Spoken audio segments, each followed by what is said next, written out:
Hello, and welcome to episode 37 of the Sci-Fi Podcast. From Pittsburgh from Bloomington, Indiana, we are back in Bloomington. I'm Nick Zautra. On today's podcast, I am pleased to welcome Dr. Quayshawn Spencer, assistant professor in philosophy at the University of Pennsylvania. Quayshawn is an analytic philosopher who specializes in the philosophy of science, philosophy of biology, and philosophy of race. In philosophy of science, he primarily focuses on metaphysical problems in science, such as what is an appropriate way to define natural kinds. In philosophy of biology, he primarily focuses on metaphysical problems in biology, such as whether biological populations can have fuzzy temporal parts, and whether there is any way to group organisms into biologically real subspecies. In philosophy of race, you guessed it, he primarily focuses on metaphysical problems in race theory, such as whether any folk racial classification divides people into real biological groups. And thus, without further ado, let's bring in Quayshawn.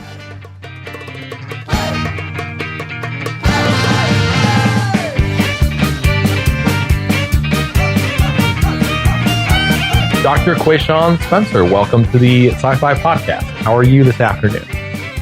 Very good, very good. Yeah, good to hear. And so you're calling us from, is it Philadelphia, Pennsylvania? Just outside of Philadelphia, yeah, pretty close, yeah. Okay, and it's sunny, but it's cold there, unfortunately. It's cold. Cool. How's the spring semester wrapping up? Are you guys on the semester system there? Yeah, we're on a semester system. It's been pretty fun. I'm teaching a graduate level philosophy of science course called Science and Objectivity. Oh, wow, cool. And a undergraduate level introduction to philosophy of science course, which, you know, I might not do it that way again because sometimes I forget what I've taught in the first and then, you know, mixing up lectures, whatever. But right. But the graduate level course is it's called Science and Objectivity. Yeah. And we start with this challenge by Lisa Lloyd. Yeah. You're familiar with that asks philosophers to get more clear on what they mean by objectivity and then justify why you think that we're in a position to get that with science. Yeah. So she has this ontological objectivity sort of challenge and this epistemic objectivity challenge. And then we really just take the time in the semester to work through some canonical challenges within those two camps. So we start off with like Goodman's problem for the ontological objectivity stuff and see whether you can get anything like objective natural kinds, and then get pretty deep into natural kind theory. And then we get to the epistemic objectivity side by carefully going through Kuhn's structured scientific revolutions, and then seeing what we can get by way of scientific knowledge. And then we have like responses to that sort of stuff. So Boyd's theory of natural kinds for the ontological stuff, and Slater's theory of natural kinds, and then for the epistemology stuff, like Helen Longino's theory of objective knowledge and science, and like Wesley Salmon's work on probabilistic confirmation theory, stuff like that. You know, it's pretty fun. Yeah, that's fun. Yeah. I was familiar. I had happened to take our general graduate philosophy of science course was taught by Lisa Lloyd, and she happened to share. I think at the time, this was back in 2013.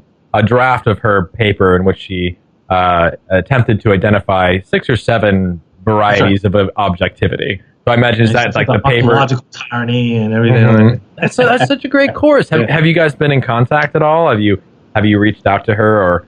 Yeah. I saw Lisa at this conference at University of Michigan Ann Arbor recently on science values. Yeah. Okay. And we chatted about, common interests. That was the first time I actually met her. But great. Chat about common interests and things like that. Cool. Well, I'm sure she'll be happy to hear about this course, which sounds really exciting. I'd love to read the syllabus at some point. It sounds like a lot of fun. Is this the first time you've taught this objectivity class, or? No. I teach it every other year. Kind of rotated with the other big graduate level philosophy of science course I teach, which is race and biology, and that's kind of like, just kind of focusing on what I really sort of dig into in my research. Other students excited about that, and so every other year, that's how it's set up. Cool, cool. Do you have a favorite course is this the objectivity one the more favorite of the two, or do you like the intro phil-sci class? So the science and objectivity course, even though it has slightly different content, was kind of the course that got me into philosophy as a profession. It was it's kind of a changed version, slightly changed version of this course called Knowledge and Objectivity that was taught at Cornell by Richard Boyd when I was a student there. There's one part of the course I didn't mention that we have at the end, which is we do a couple case studies in the course, and the case study for objective knowledge that we do is we look at the discussion around the bell curve. And so this was actually a topic that was in Boyd's Knowledge and Objectivity course. That was the topic that got me into philosophy as a profession. So I would probably say that this is probably where my heart, this is I guess my what favorite. Really got you excited.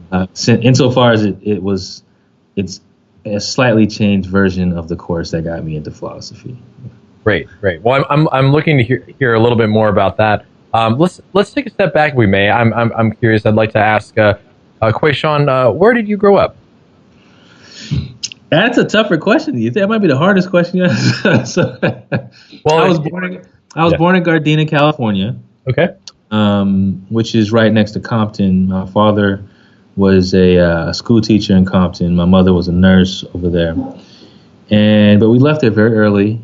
I was maybe like 3 or 4, and we went to Warren, Ohio, very small town near Akron, which might not clarify things at all. So Cleveland is probably the next biggest city. I've heard of Akron, but okay, yeah, all right, yeah. I mean, Indiana's pretty close. We drive through Ohio all the time, but yeah. So we were there for maybe like 7 years, and then we moved again down to Nashville, Tennessee.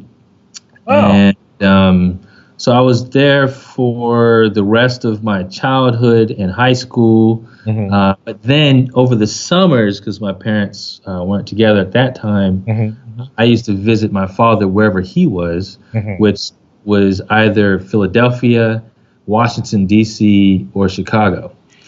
So I hear you. A lot of places. I guess if you say, okay, where did you graduate from high school? Nashville, Tennessee. Right.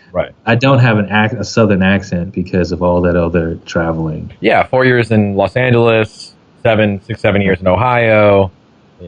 I guess. And is Tennessee the Midwest, or I guess it's more kind of the South? Oh no, Tennessee's the South. Definitely the South. Yeah, you're right. It's Chicago's the Midwest. Right. Nashville, Tennessee's definitely the South. Yeah. Okay. But it's not like deep, like swamp South, like Louisiana or something, where or something. But they're definitely the South. Okay. And I guess so. Are most of your memories, your experiences, would you say in Tennessee, or I imagine all 3 of those? I suppose. All 3. I mean, I have very lovely memories of being in Chicago every time that the Chicago Bulls won. The first 3 times. Man. First 3 times the Chicago Bulls won. You were there when there was Oh yeah! It was my god! Insane. It was just all kinds of celebrations, and for some reason, people like to destroy storefronts. When and that does every city. That's pretty much the case. So were you there the 92, 93 season? So I'm from Arizona, and so the only time the Phoenix Suns went to the championship was when they played in the 92-93, and they lost in Game 6, I think in Phoenix. And that I've never recovered from that. We've never been back to the finals. So that was the hardest season for me because my ties to Chicago, but my actual favorite NBA player was always Charles Barkley. Yeah. Oh, he's so great. So I was very happy when he finally left the 76ers to try to get a championship. I was like, right. good for you. Like some people didn't like that move, but was that they just felt like the 70s? He's just not going to get it in Philadelphia. No, he's not going to get it. He's just. You're right. Yeah, it wasn't until like Iverson came back, and then that were things actually happening there. But or not came back, but you start to see Philadelphia do stuff. But yeah, So I mean, I guess formative wise, I have a little bit of everything because it was a useful experience to see how being raised in a very sort of large city environment like Chicago can bestow upon you certain wisdoms, like do not leave the house after 9 p.m. right versus being in Tennessee and getting a different sort of wisdom about social segregation and how to maneuver certain parts of American life in a responsible way. So a little bit of both is probably what I would say. So in Chicago, obviously, which parts do you live in Chicago? West Side, Roberto Clemente area. Okay. Yeah, I've been in Chicago, similar seeing the parts. And so Tennessee. What was the social segregation kind of like? Well, it's pretty. There were some unspoken rules, right? Yeah. So when we first went down to Nashville, I was coming from Warren, Ohio, and I had, black friends, white friends. It wasn't really an issue where I was. And I came down to Nashville, and immediately I saw much more segregation at the cafeteria lunch tables in grade school. And people were asking me to pick sides. Wow. So are your friends white or are they black? Like, what's the deal, right? And so I was sort of kind of forced to pick sides. I gave up all my white friends and had exclusively black friends, more for just social survival. Sure. And then there's certain norms that you were expected to fulfill. I listened to a wide variety of musics. Some of them included heavy metal. That was given up, right? Right, because that doesn't fit didn't fit the norms. So it was a very different experience being a child at that time in Nashville, Tennessee versus Warren, Ohio, where the norms were very different. Yeah. What do you think? So it sounds like Ohio, the norms. Well, there was it. What they weren't as not nearly as many norms, or was it just different? I guess. I think what was tremendously different was the enforcement, right? So it wasn't as though there weren't African Americans in Ohio that predominantly listened to hip hop instead of heavy metal, but it wasn't. It just wasn't the case that this would be sort of socially reinforced with bullying and teasing and things like that. You just kind of, you did, okay. Yeah. This person likes that. Sure. And I kind of, since I've lived all across the states now, California was a lot like that when I got over there for grad school. And people just leave each other alone for the most part, Yeah. But Nashville wasn't like that. Another aspect of Nashville was dating. Right. The social norm of intra-racial dating was heavily enforced informally. That you just, California it didn't feel like that was a big issue. Yeah. Other parts of the states that I've been to, not to say it isn't an issue, but I mean, you feel it as an issue in the South. Like they will let you know it is an issue. Like, just to let you know what you're doing is, Right. Well, it's just not something you're supposed to be doing, Yeah. So, So it was different in that way. Wow. Do you think, I guess, is Nashville representative of the majority of the South? Or is that, if you were to go to places like Alabama and Texas or things, I mean, would you see the same kinds of things, or?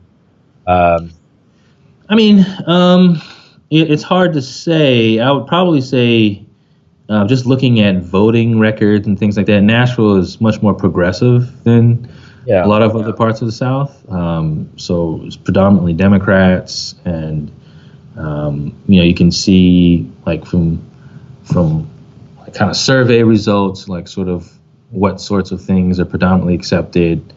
Interracial marriage is much more highly accepted than in, say, Mississippi, sure.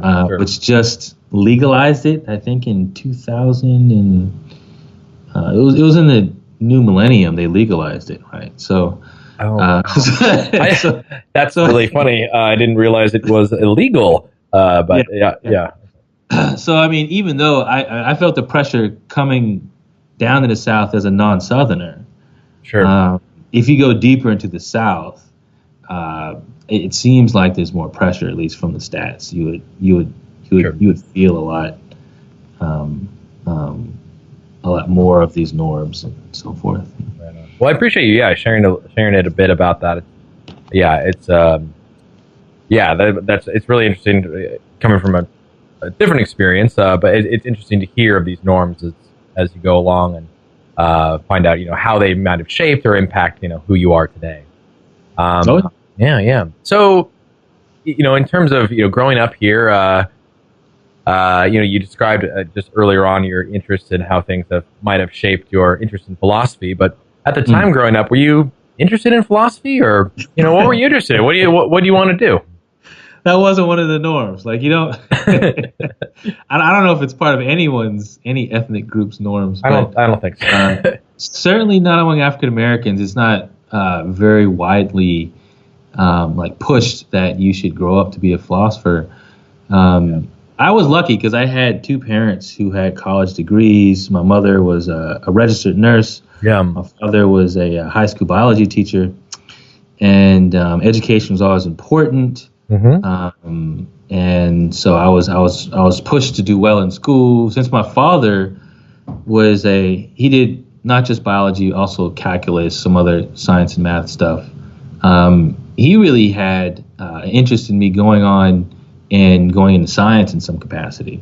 Okay. And in particular, becoming a physician, which is, one of the professions that's pushed a lot in African American community.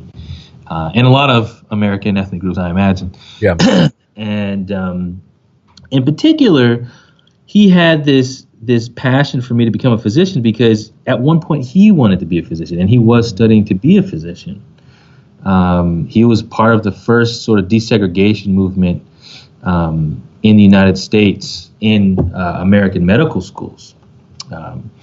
And during the initiation of those affirmative action programs, there was a lot of resistance. Mm-hmm. And so there were a lot of African Americans who were forced out of their medical program. So he was in medical school in Chicago, and 99% of the African Americans who entered did not get their MD, right?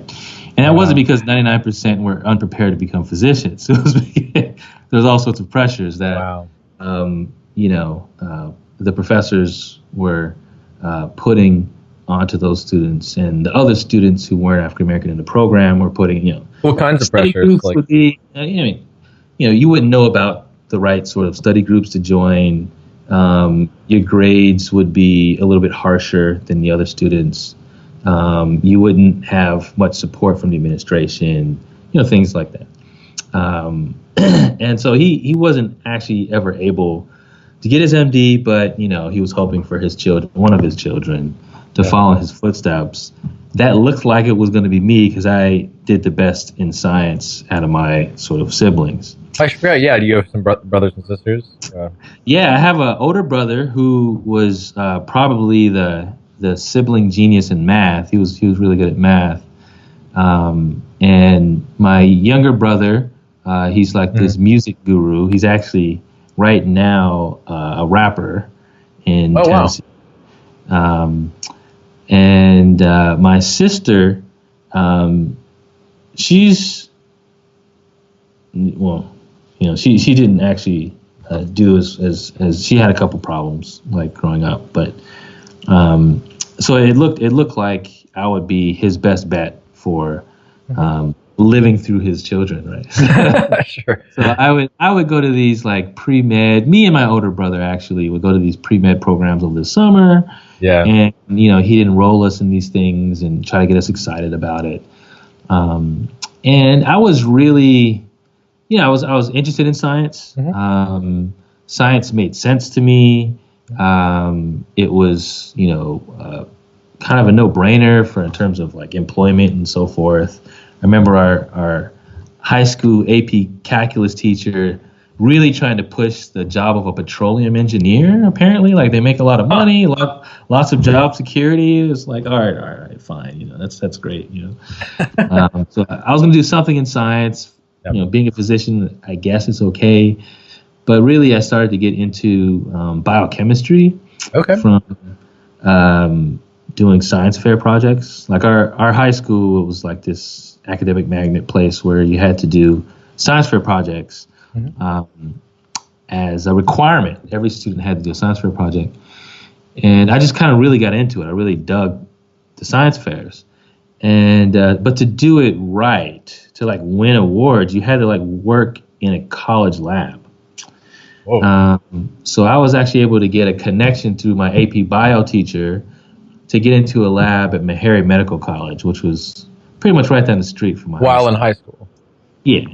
And what people were doing, I mean, this was like one of those overachieving sort of high schools where like there was lots of my classmates who were doing research projects in Vanderbilt and, right. other local colleges. Yeah. So it just really to compete in the science fair, you kind of had to do a research project in a college setting. Yeah. And so, I was able to get this connection to my AP bio teacher at Meharry Medical College. And, they didn't know me from a hill of beans, but they saw like African-American student interested in medical sciences. We'll see if we can find some money, get him in a lab. And so I started off in a zoology lab. And then I worked up to a microbiology lab, and then finally ended up in a biochemistry lab. And I love the biochemistry. I mean, my other sort of PIs were great, but it was just something that clicked. It was just, I was also taking chemistry, and chemistry just came easy. It's a weird thing to say because chemistry never comes easy. No, you're right. You're right. Some things just work. It presents people with. For me, actually, biology was the difficult thing. Yeah. So it was of the biochemistry side. The chemistry was the easy part. The bio side was the part that required some effort. But luckily, had a really good PI. His name was Dr. Adunia, Samuel Adunia. He was the chair of the biochemistry department to this day, I believe, at Meharry. And he had me working on this new interleukin 16. It's a cytokine. It's involved in immune response in humans. And it was newly discovered at the time. And I was trying to unravel the pathway of how it works. It was pretty fun. And I ended up winning the science fair for the state for that project. And so I was like, wow, it's like, all right, so this is something I could do, right? But he told me, he was like, your father isn't wrong. We don't get paid a lot as like PhD biochemists. You should at least do an MD PhD, right? And so I was like, all right, I'll do the MD PhD with at least. Yeah, at least that, to make sure I have good job prospects. Sure. So I went to college, fully expecting to do the MD PhD, but ultimately end up as a research biochemist. That was the plan going to college. I don't have the background, but the biochemistry research is what really excited you. All right. So in terms of undergrad, where did you end up? I ended up at Cornell. And that was a combination of, it was very far from Tennessee. which I kind of wanted to get away from the South as far as I could, given the experiences I had there. It was really good in the life sciences. They had really good biochemistry going on. And philosophy wasn't on the radar at this point. Like it wasn't. It was probably for a lot of philosophers of science. It wasn't something you were thinking about as a career yet. But luckily, they were pretty good in philosophy in addition to the life sciences, and I ended up pretty early on double majoring in chemistry and philosophy.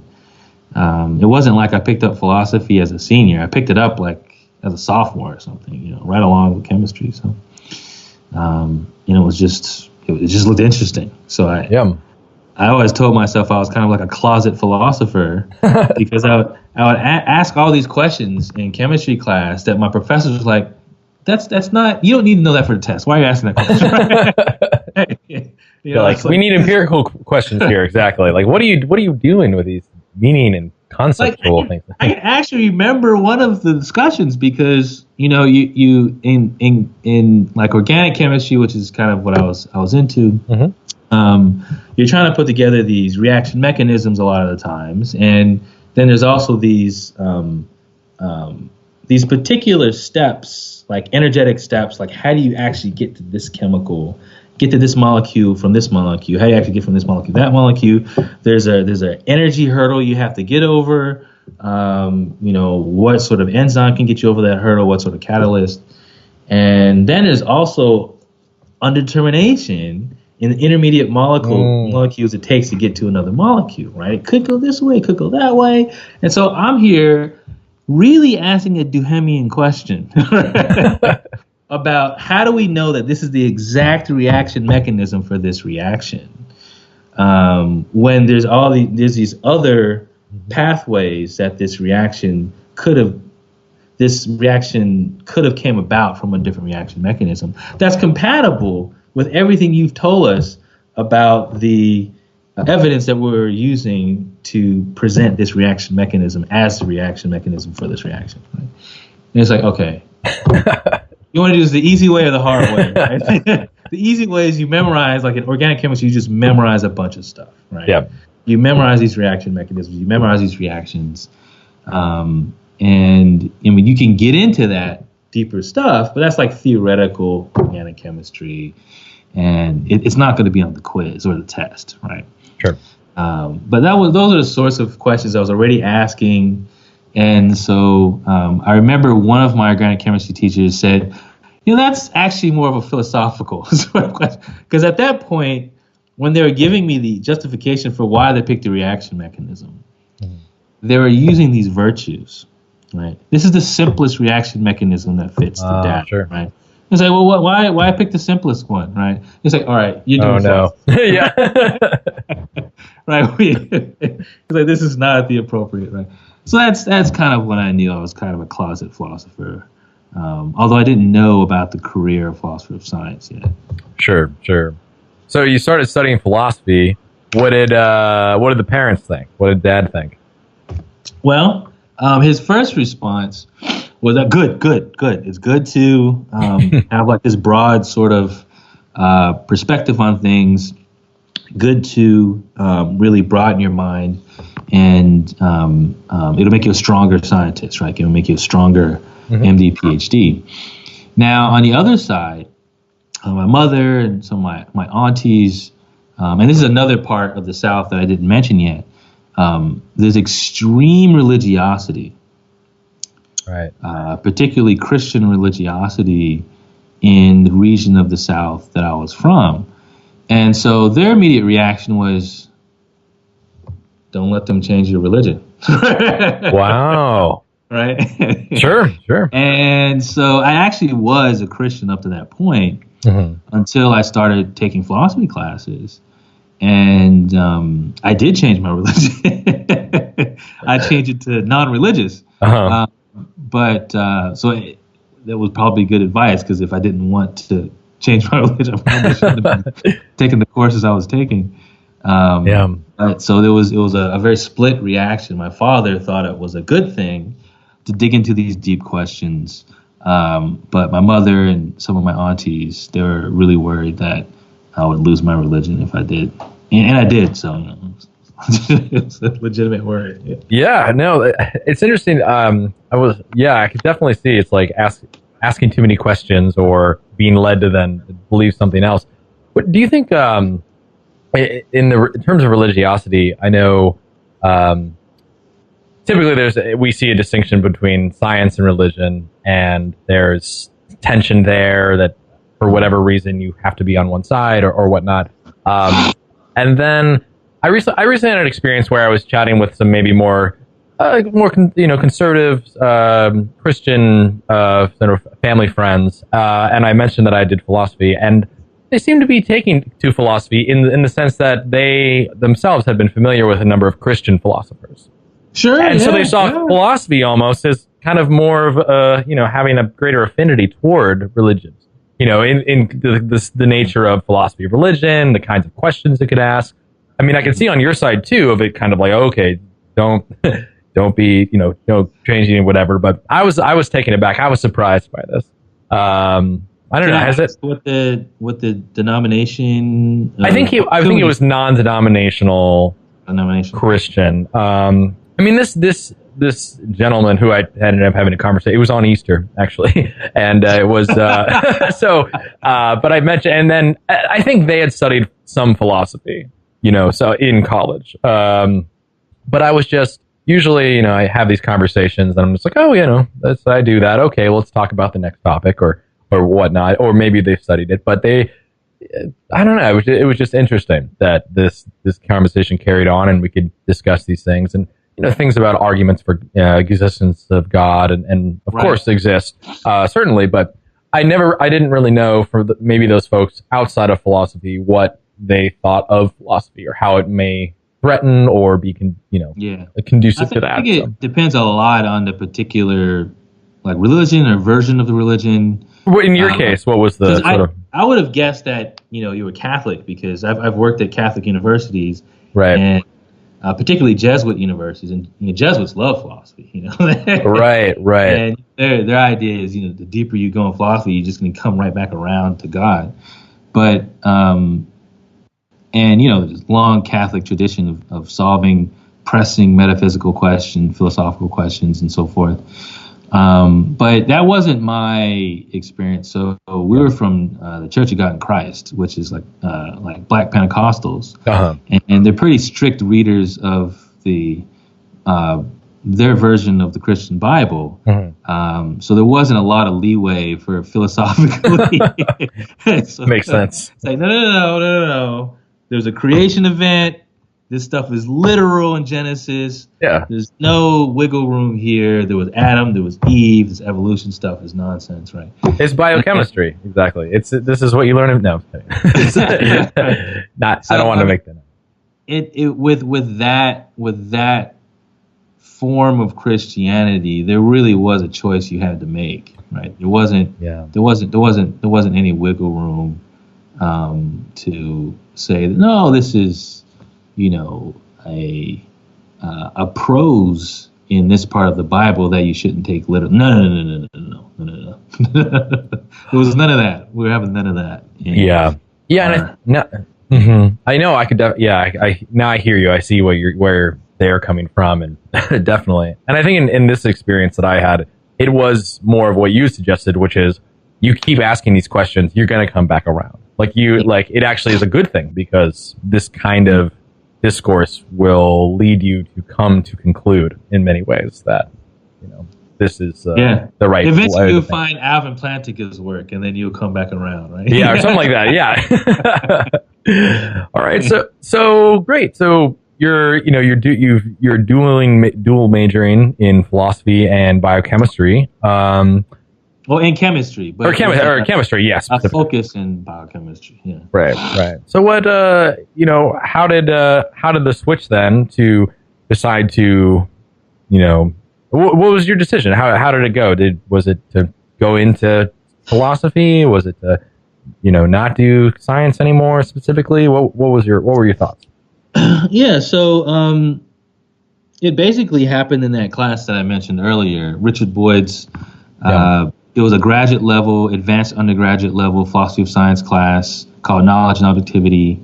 And he had the great foresight of including not just more esoteric topics like natural kind theory, but like applying philosophy of science to real world problems. And at the time, this book, The Bell Curve, had come out, or the second edition, and a lot of people were talking about it. There was a lot of academic discussion about it, and we dedicated a large portion of the class to working out. We read the book and then worked out sort of almost charitable version of what was being claimed in there, and looked at a lot of academic responses from statisticians, geneticists, and philosophers. And it was the philosophers' responses, in particular, one question that Boyd left us with at the end of the class that had me change my career ambitions.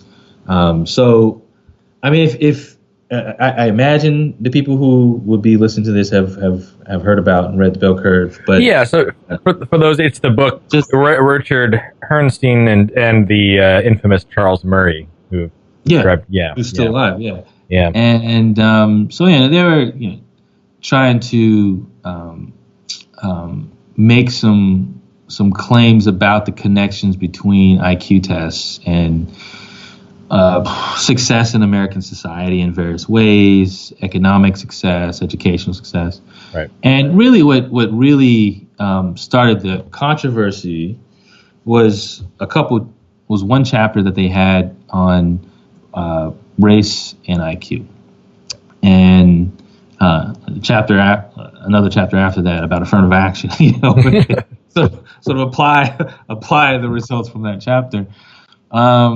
And in a nutshell, you've got these pretty robust IQ tests, average score differences, and not just IQ, SAT, GRE, MCATs, things that are supposed to be measuring the same, according to them, underlying phenomenon of cognitive ability. And you get these robust statistical differences among these racial groups. And there's lots of environmental explanations one can put forth, differences in educational background, socioeconomic, economic differences. They go through all of the major alternate explanations that were thought of at the time. I mean, there were some that they didn't think of at the time, like stereotype threat theory, that hadn't come out yet. And they say, well, still, even taking those into consideration, they try to make some calculations about how much of the gap that would explain. And from their calculations, there'll still be some of the gap that would be left unexplained. And the only thing they could think to fill in the rest of the gap is genetics. Right? And so, it was really just an existential because there's some of the gap that's due to genetics, right? So people don't actually get that right. But still, that's enough. That's enough to be pretty concerning to a lot of academics. And, there's lots of concerns about the way that they're ruling out these other environmental considerations, the studies that were used to rule them out, various twin studies, and whether they're set up right, and blah, blah, blah.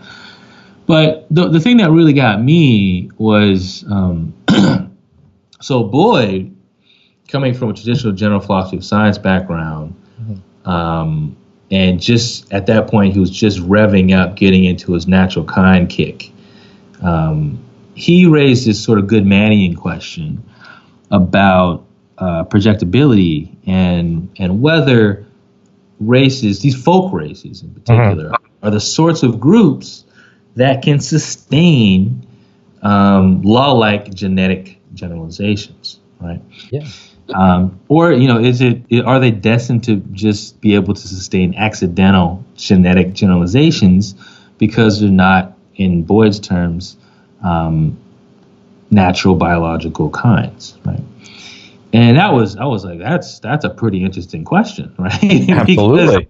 because if metaphysically these groups aren't the sorts of kinds that are real in genetics, then you would be making a metaphysical category mistake by trying to attribute genetic generalizations to those groups. And having seen a little bit of the work of critical race theorists and how there's this whole social constructionist race theory, so it's a legitimate question, and somebody needs to dig into it. And to dig into it right, you need to have a substantial amount of knowledge about genetics and the relevant biology. And said, somebody's got to do it. I think I can do it. Let's do it, right? Yeah. And so that was basically it. After that class, there was no looking back. I knew philosophy was what I wanted to do, and answering that question in particular, and other questions that were surrounding it, was what I wanted to do. Fantastic. So you did. So at that point, this was in your undergrad. You began your sort of preparation to do philosophy, and it looks like this involved a master's at Tufts and a PhD at Stanford. Is that right? Yeah, nice. And so there's a couple of things I had to do to get in a position to answer that question. Other questions. Yeah. And one was, I had to get serious about analytic philosophy because that was what philosophy of science was set in. And at that point, at the major at Cornell in philosophy was very, loose. I hadn't taken a course in logic. I hadn't taken a course in epistemology. I had taken so they just wanted majors, right? So sure. Typically they make sure you take those sorts of courses when you tell them that you want to become you want to go in graduate school in philosophy, right. And they'll make sure you take the right courses. But I came to this realization late. This was for like junior year, and so Boyd was like, "Well, you probably need to get a master's." Right? You gotta have the background. Sure. You're gonna graduate here like next semester or something, and you're not ready. Right. And that was really good advice. So I went over there and did kind of like analytic philosophy boot camp at Tufts. And took logic, took epistemology, took a proper metaphysics course, and took an ethics course. Hadn't taken one of those before, and got myself ready for a PhD program. Very nice. So how was the PhD program? That was fun. And there was another part of my PhD experience that I should bring up. I got a master's in biology too, which I saw to be important to answering the questions that I was interested in. And there were some philosophically minded biologists in the Stanford biology department who I ended up working with. In fact, some of the very people who have weighed in on this bell curve dispute. So Marcus Feldman was a student of Richard Lewontin, and Lewontin has this famous critique of how to appropriately understand heritability. Right. And Feldman was personally sort of interested in writing about the connections between race and biology. He has a couple papers on that. So I was excited to be able to. He was my formal master's advisor, so that was an important part of my experience. But the lab I worked in was actually Ward Watt's lab. He was a systematic biologist. Because at the time, I thought that the most plausible route to defining race biologically was in phylogenetic systematics, cladistics. Right? And that was because of a series of papers that this philosopher of science, Robin Andreessen, who was a student of Elliot Sober, she had written her dissertation on this topic, defining race in phylogenetic systematics. She'd published in some pretty high-profile philosophy journals and philosophy of science journals. And I ultimately ended up writing my dissertation, like sort of critiquing her work. But in order to do that, I said I have to know something about systematic biology. And up to that point, I had been entirely trained in like molecular biology and genetics and biochemistry. I had no understanding of evolutionary biology or that whole other side of biology, which I found out later is the majority of what philosophers of biology do, by the way. So, Evo, but yeah. They don't do a lot of genetics and molecular stuff. They do, a lot of Evo, like evolutionary biology, systematics. And so I thought it'd be a good idea to get caught up with that side of biology. Watt was a good advisor in that respect. He was more interested in evolutionary systematics. He wasn't a cladist. There's this battle among systematic biologists about the appropriate way to classify organisms. But, I mean, he was perfectly good advisor for learning about systematic biology in general. So I learned a lot from him. And, you know, I spent a lot of time in the biology department my first couple of years at Stanford. It ruffled a couple of feathers I learned later on in the philosophy department. So I made sure to spend more time with the philosophers, and it was valuable. My advisor ended up being Michael Friedman, and I took some courses in philosophy of biology with Helen Longino, who they had just recruited to Stanford because they lost Elliot Sober and Peter Godfrey Smith. So, you know, it ended up being a good thing, it turns out, to take some philosophy courses, right? Yeah. When you're in a PhD program in philosophy. So that was very useful. That sounds great. And was working with was Helen Longino, was that a good experience? It was. We saw a lot of problems and issues in a similar way. Like seeing values is very important to solving long-standing problems in philosophy of science. So it was very natural and easy to work with her. And she had a commitment to being a very involved advisor to her students. And so I did like some independent studies with her when other people were, you know, too busy, you know. And so it was just very useful, very valuable. Very nice.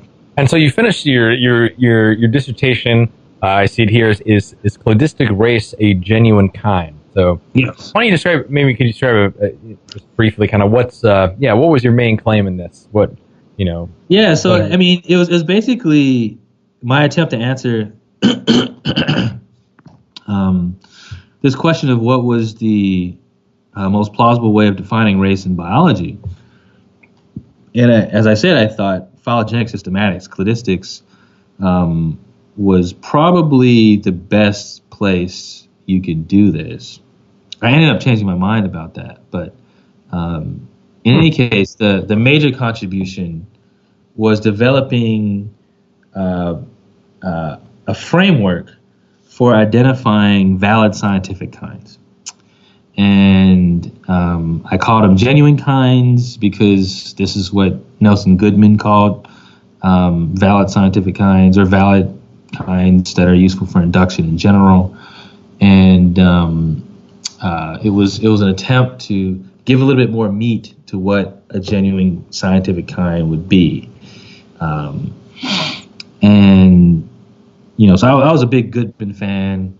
I actually was deciding between getting a master's in statistics or a master's in biology. And it was Michael Friedman who wisely steered me toward biology because of how much I was interested in Goodman's new rule of induction as being the source. If you can solve this, you can figure out, you know, what natural kinds are supposed to look like, and then you can figure out the appropriate way, if any, to define races in biology.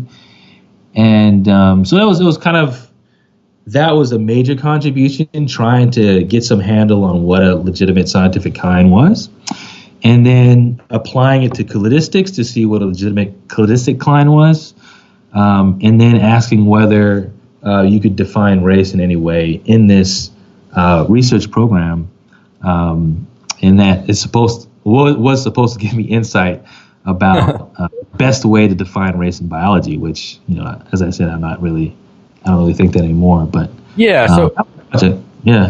okay. And so I guess this might be a natural time, maybe a natural time to then say, and then we'll go back. Well, so we've moved from what you thought then to what do you think now? What are you thinking now? So, I thought that what I think now is I was focusing way too narrowly on systematic biology, right? Okay. And what ended up happening when I was at Stanford was this resurgence of classification in population genetics, classification below the species level. Mm-hmm. In particular, there's a development of this technology called genetic clustering, model-based genetic clustering analysis, where there's this project in population genetics of identifying population substructure, trying to figure out how to classify organisms into biological populations below the level of species. And before the development of technology, they use these distance-based methods. Basically, you try to see how genetically close either two individuals or two local populations are, and then you cluster them, and then you do this again, you cluster them, and eventually you get some levels. But there's some biases that are built into that analysis. Like you can identify levels of population structure that aren't really levels of population structure because you have to get levels of genetic structure that way. But what the new way of doing it is you look at a sample of individual organisms' genomes. You make some assumptions about how those genomes got to be, like what sort of mutation could account for the genomes, an assumption about the evolutionary progression that gave rise to the ethnic groups that those genomes are in. They take as a prior sort of what the ethnic groups are, or the putative local populations for other species. And then you do this fuzzy clustering analysis, where you make these soft clusters where the technology is supposed to be telling you where different parts of each organism genome are coming from in a way that minimizes differences among the clusters, right? And so this is this very nuanced, probabilistic analysis that gives you a picture of population structure when it's done right, that it doesn't have to be there, right? You could just get noise at a certain level, whereby it's very hard to not get population structure using the older way of doing it. So for a lot of reasons, it was seen as this really big breakthrough in population genetics. And actually, the paper, Genetic Structure of Human Populations by Noah Rosenberg et al., the last author was Marcus Feldman, because all the technology was developed in his lab, his theoretical population genetics. And all of the authors, except for maybe one or two, almost all the authors are all Stanford PhD students, right? So all this was happening at Stanford. It's just that I wasn't in that lab. I was in a systematic biology lab, and my advisor and his students were working on this theoretical population genetics that was, I found out later, much more relevant to the questions that I wanted to explore. And in any case, because a lot of the samples that were used to test the reliability of this new technology on were human samples, you started to get these results that started to, kind of open up people's eyes. In particular, when you try to divide humans into 5 groups in these genetic clusters, you get 5 groups that look a lot like the 5 major races used on the 2000 U.S. Census questionnaire. And they were able to, not them, but some other population geneticists were able to show that you can actually predict the self-reported U.S. Census race of an American with 99.9% accuracy, just knowing their genomic ancestry from using this technology, right? And so I was like, okay, this is where I should be looking, right? And, I wasn't convinced yet that this was a source, sort of a biological source of any sort of racial classification. But it certainly did open my eyes up to other parts of biology that might be relevant to explore, to ultimately see what sort of biological basis there might be to any sort of races. Yeah. So do you think... would it be safe to say that, so this kind of new technology, or at least new way of doing things, provided a more, I don't know, I want to say more accurate picture or a deep, I don't know how I guess how would you say what is studying and looking at this way of doing things provided you? A nice sort of research trajectory that was more promising than looking at what was going on in systematic biology. I mean, it provides, I think, the strongest challenge to race scholars who claim that the only legitimate way to think about racial classification is by some non-biological social constructionist paradigm. Because of, you could identify some folk race talk, namely U.S. governments, that seems to have a very, at least strong correlation to certain population groups that population geneticists are able to not just detect but define using biological jargon like genomic ancestry and geographic origin, things like that. Yeah. And so it was a really good challenge. And so how I got into my current stuff is I, after learning about this new research that was going on behind my back while I was at Stanford, right? You're in the clade, and yeah. I took a research leave from my university. I was an assistant professor at this point at University of San Francisco, and I was a visiting scholar at Stanford. And I got to know Noah Rosenberg. I sat in on one of his classes when he was the first author of that paper, right? And he was excited to have me there because they were dealing with these same problems. They needed philosophers to weigh in on what metaphysically they were discovering beyond, biological populations, right? Because the race scholars were telling them, you should be ashamed of yourself, blah, blah, blah, blah, blah. Right. And the population geneticists were really struggling trying to figure out, what was going on with their research. And so I was on research leave at Stanford to write a book that was supposed to be arguing for the non-biological reality of race. That was supposed to be the thesis of the book. After sitting in on Noah Rosenberg's course, I changed my thesis and my whole research trajectory because I thought that the genetics was just too powerful to support the sorts of claims I wanted to make in the book, right?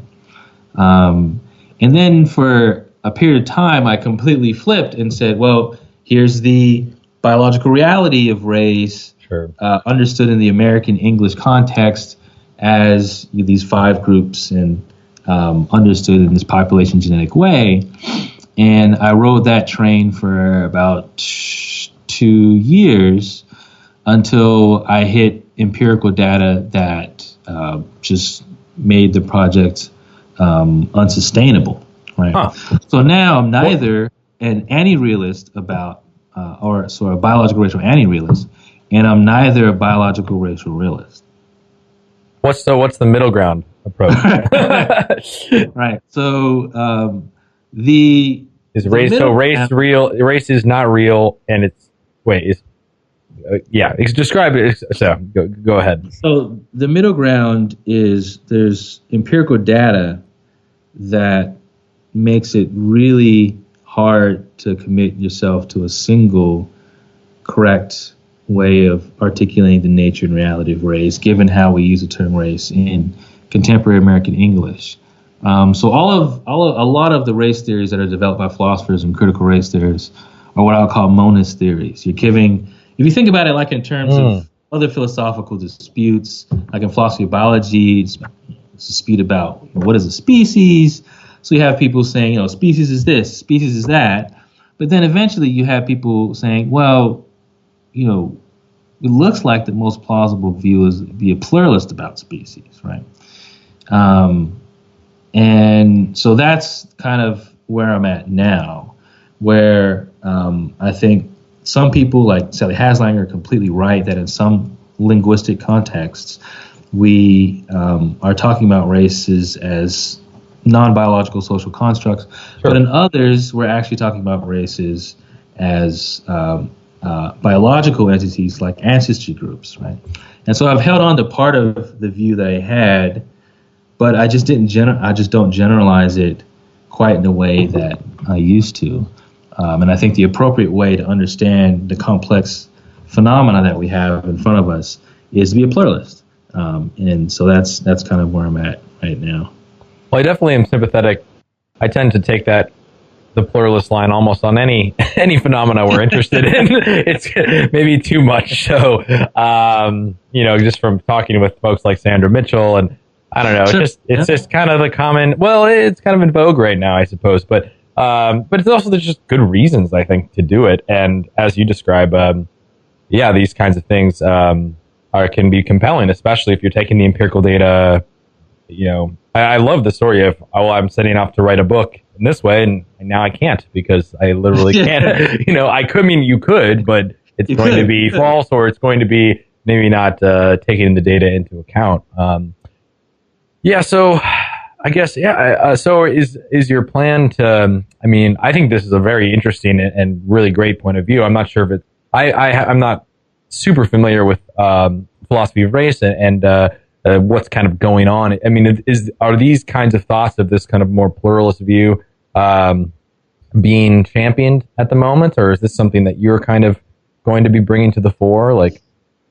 So there are a couple people who have toyed with the idea, like David Ludwig. He's a philosopher of science and a philosopher of race who has a 2015 paper that's promoting some pluralism in philosophy of race. Mm-hmm. And then there's Lionel McPherson. He's a Tufts philosopher of race he's not a philosopher of science, but he does like metaphysics of race. Yeah. And he kind of it's like just looking at what his is more like a pessimistic induction sort of just looking at the lack of success in philosophy of race of coming up with a single thing, right? So he gets pluralism that way. So it's an idea that's been toyed around with before.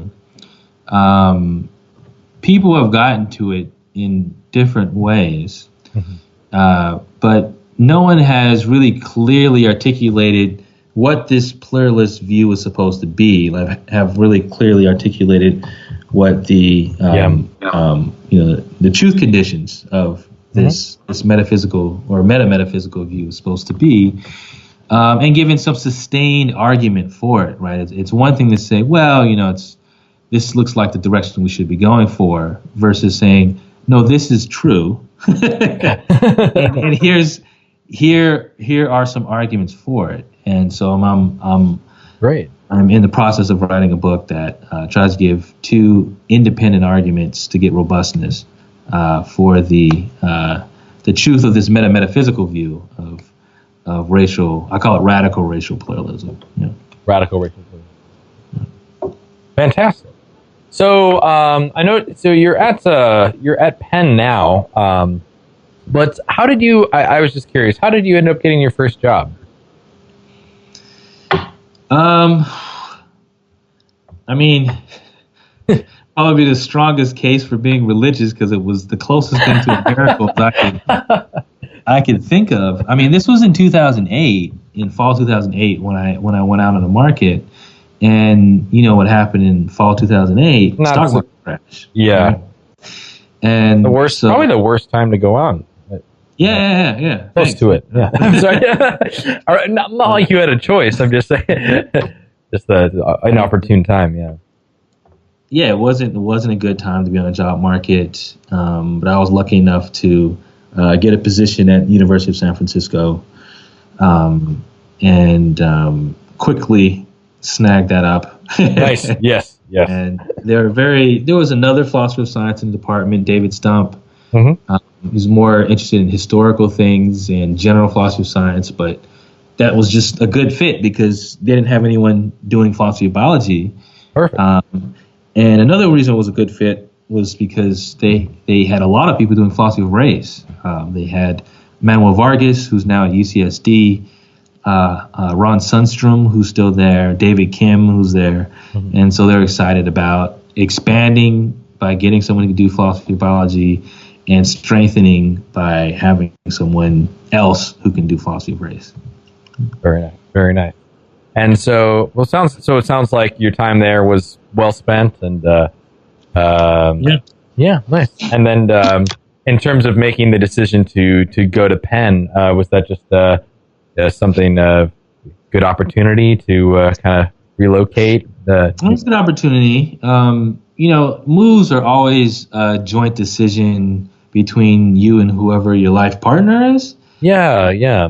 And so, me and my wife, we had always agreed, if the opportunity arose to get back over the East Coast would be ideal. That's where a lot of our family is. Okay, yeah. And so her family is very close to Philadelphia.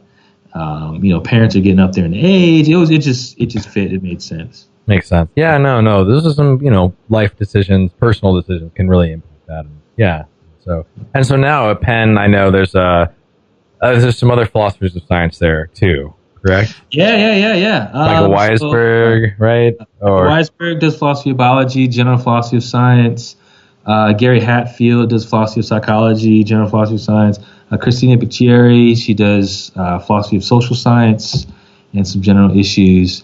We have Zoltan Domator, who's retiring. We are going to hopefully fill his spot with another philosopher of physics. He does philosophy of physics. Mm-hmm. So it was a good spot. Lots of people doing philosophy of science, and then of course nobody doing philosophy of race. So I was sort of filling in the other direction, sort of going from a department that does a lot of philosophy of race and a little philosophy of science to a department that does a lot of philosophy of science and a little philosophy of race. And so that's how I was adding over here.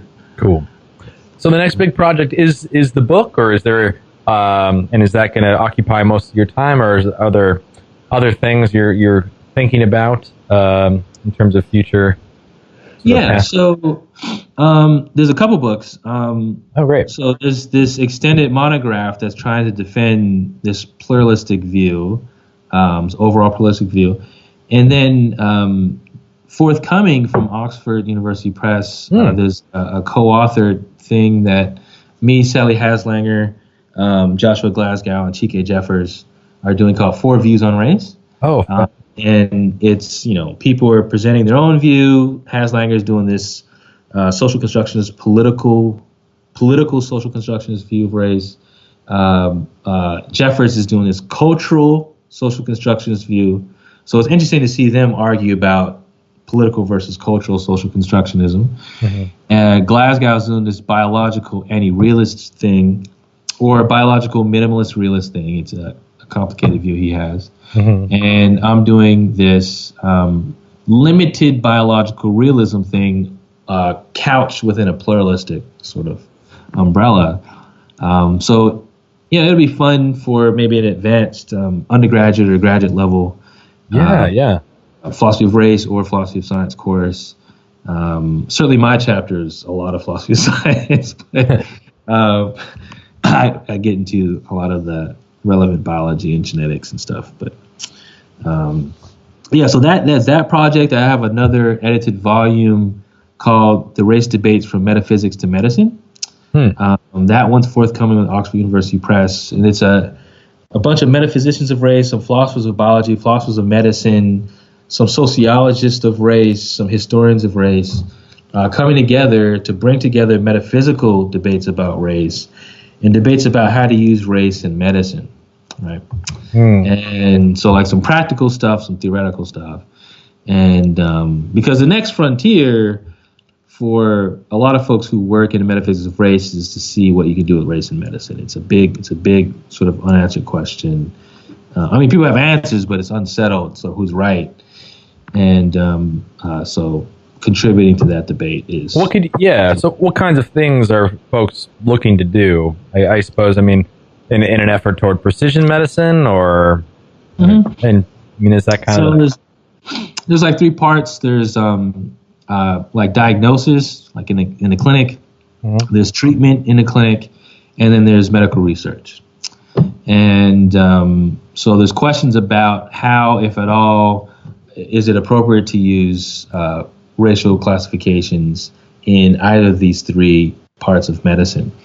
And the appropriate comes in two different forms, the ethics or the epistemology. Mm-hmm. I'm focused more on epistemology, like what sort of epistemic reliability can you get out of racial classifications in, say, medical genetics. That's the sort of the realm that I'm looking at, like research in medical genetics. Actually just published a paper on that, a racial classification for medical genetics. So that's my first stab at trying to answer that question. But there's not a lot of debate about using racial classifications for getting reliable knowledge about social sort of causal factors for health and responses to drug treatments, things like that. There's all kinds of research we have that settle that dispute. A lot of the debate is about whether it's ever appropriate to define race in any genetic way or any biological way, and use those racial classifications for genetic or these not clearly socially sort of connected purposes in medicine. Like, for example, I actually use this in the book that I'm writing with Haslanger et al. Mm-hmm. It turns out that when you do the second trimester ultrasound imaging of the inside of a pregnant mother, you can figure out statistical connections to certain genetic diseases like aneuploidy, which is just having an unusual number of chromosomes, like trisomy 21, which would be Down syndrome, will lead to Down syndrome. Trisomy 13, monosomy X. There's all these different things that can happen. And what's interesting is if you find something called EIF, that's the nickname for it. It's this calcification on the heart of the fetus. It turns out to be reliably correlated to having some form of aneuploidy. We don't exactly know why, but you can imagine how this information will be useful to a mother who might have a certain decision procedure for sufficient conditions for ending a pregnancy. So in the United States, I believe the numbers are about like 70% of pregnant women who get a diagnosis of Down syndrome for their child end up ending the pregnancy. So this sort of thing happens, and for some reason, you tend to get more EIF hits for Asian American mothers. Huh.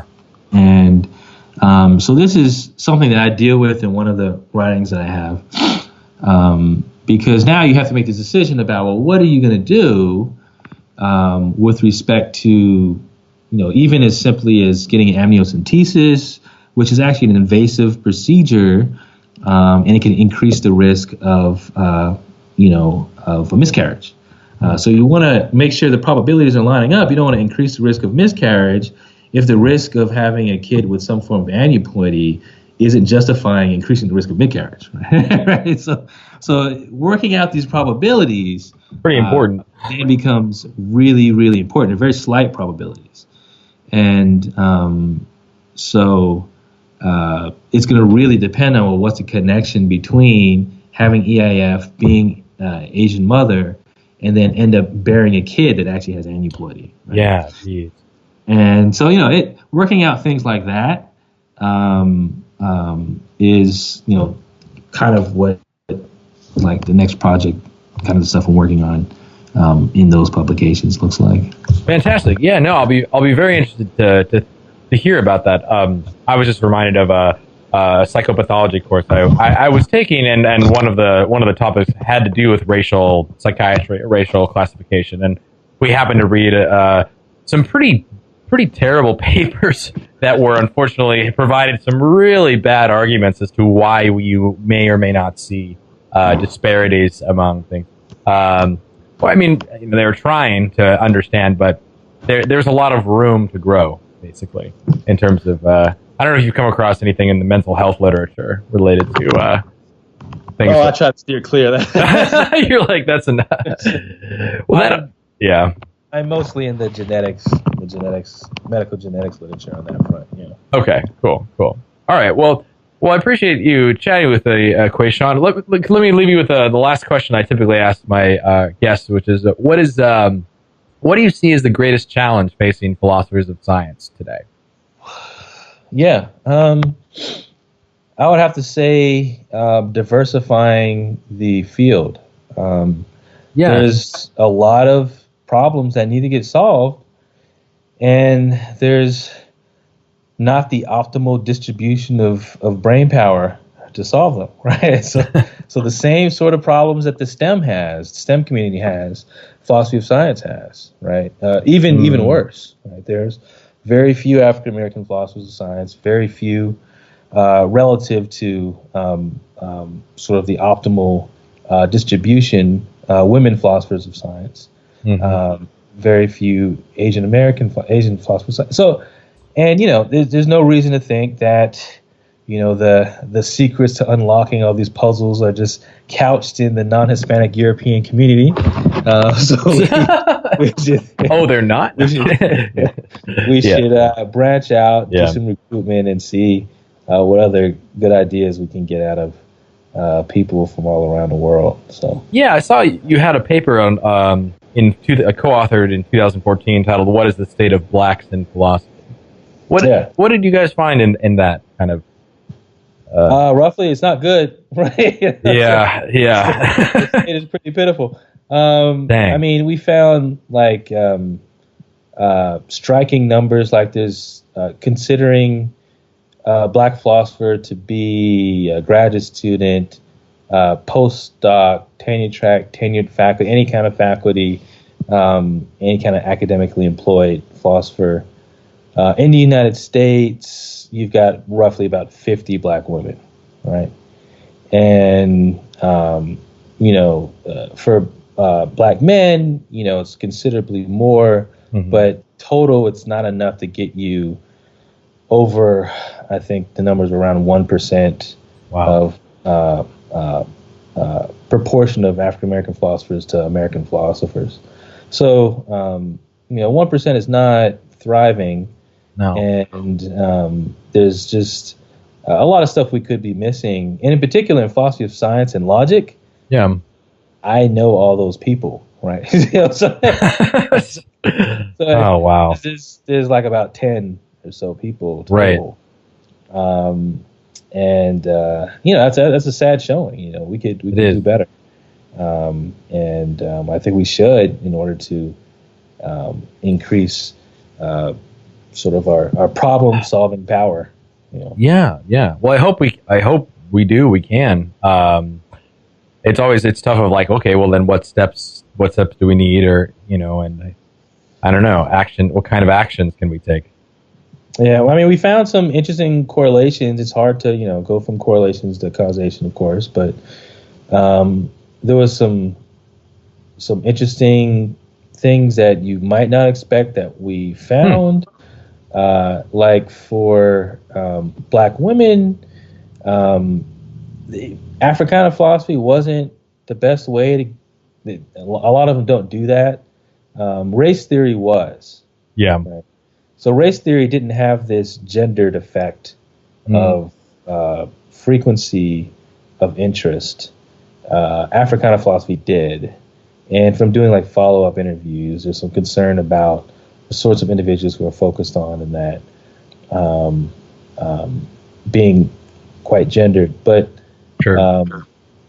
I mean, for philosophers of science, I mean, what we're interested in, because I mean, there's this really big skewed distribution towards like ethics and normative things like political philosophy among African American philosophy community.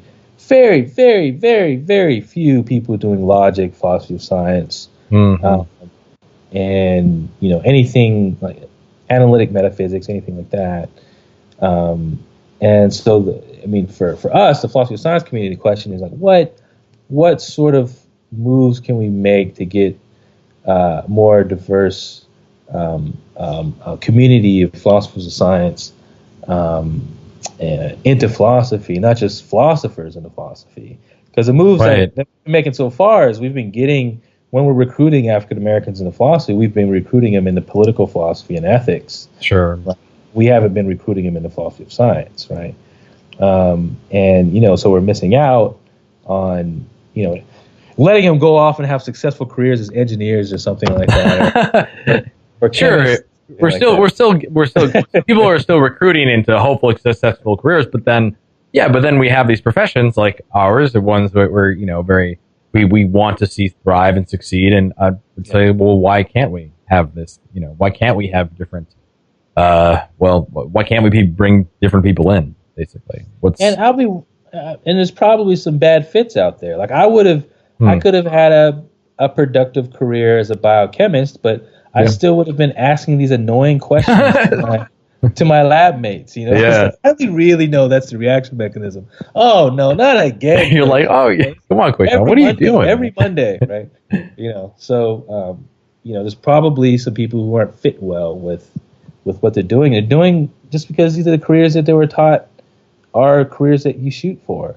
Be a lawyer, be a physician. Be an engineer. No one says be a philosopher of science. Yeah. They don't, let alone be a philosopher, and then you find there's this. I mean, maybe more and more now, but you're right. I mean, the idea that I could totally see political philosophy as sort of like, well, if you're interested in political action or taking necessary steps, this is one way to do it, and it's connected to practice. But philosophy of science is very connected to practice too. We have that too. So, we have, Dupre's, all that stuff on socially relevant philosophy of science, and we have that movement going on. I think that could be a really good way to get people excited about doing philosophy of science. Cool. All right. Well, do we miss anything? Is there anything? Any last words you'd like to say, or anything you'd like to plug? I think I've done my plugging for the books already. Yeah, I'm super excited about those. So one's forthcoming, two are in progress. Two are forthcoming. Oh, two, okay. And so the 4 Views on Race forthcoming at Oxford, and the Race Debates from Metaphysics to Medicine are forthcoming. And then I'm still working on the Radical Racial Pluralism book, but hopefully that will be forthcoming sometime next year. When I get some time to work on it more this year. So great. Okay. Well, thank you so much for taking your afternoon to chat with me, and it was I had a lot of fun. I got to learn a lot, and so thank you again. And we'll be in touch soon. But otherwise, enjoy the remainder of your spring. All right. Thanks for the chat. Of course. All right. Talk to you soon.